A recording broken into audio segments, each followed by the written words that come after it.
મહમ્મદપુરા યુવક મંડળ તથા ગ્રામજનો દ્વારા સેવા કેમ્પનું આયોજન કરવામાં આવ્યું। સમી તાલુકાના બાસ્પા ખાતે મહમ્મદપુરા યુવક મંડળ તથા સમસ્ત ગ્રામજનો દ્વારા પાટણ જિલ્લા પૂર્વ આરોગ્ય સમિતિ ચેરમેન મનુજી ઠાકોર અને તાલુકા પંચાયત સદસ્ય દિનેશજી ઠાકોરના વરદ હસ્તે સેવા કેમ્પને ખુલ્લો મુકાયો।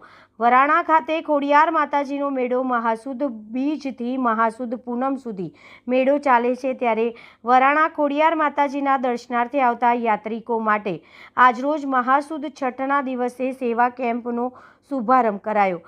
ખોડિયાર માતાજીના દર્શને આવતા ભાવિ ભક્તોની સેવા માટે સમી તાલુકામાં ઠેર ઠેર જગ્યાએ સેવા કેમ્પો ધમધમી રહ્યા છે, ત્યારે બાસ્પા નજીક નર્મદા કેનાલ દસમાના મંદિરની બાજુમાં મહમ્મદપુરા યુવક મંડળ તથા સમસ્ત ગ્રામજનો દ્વારા ચા નાસ્તો મેડિકલ સેવા માટે દર્શનને આવનારે યાત્રિકો માટે સેવા કેમ્પ શરૂ કરાયો છે।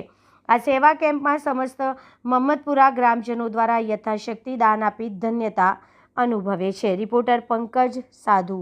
મારું નામ સાધુ સીતારામ, મહમ્મદપુરા સરપંચ, મહમ્મદપુરા ગામ બાસ્પા।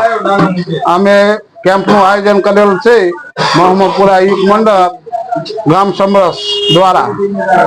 તો અમે કેમ્પમાં ચા પાણી નાસ્તો મેડિકલ સુવિધા રાત્રે સુવાની સુવિધા રાખેલ છે। નાસ્તાનો અમે રોજનો 2000નો વસ્તીને લાભ દઈએ છીએ।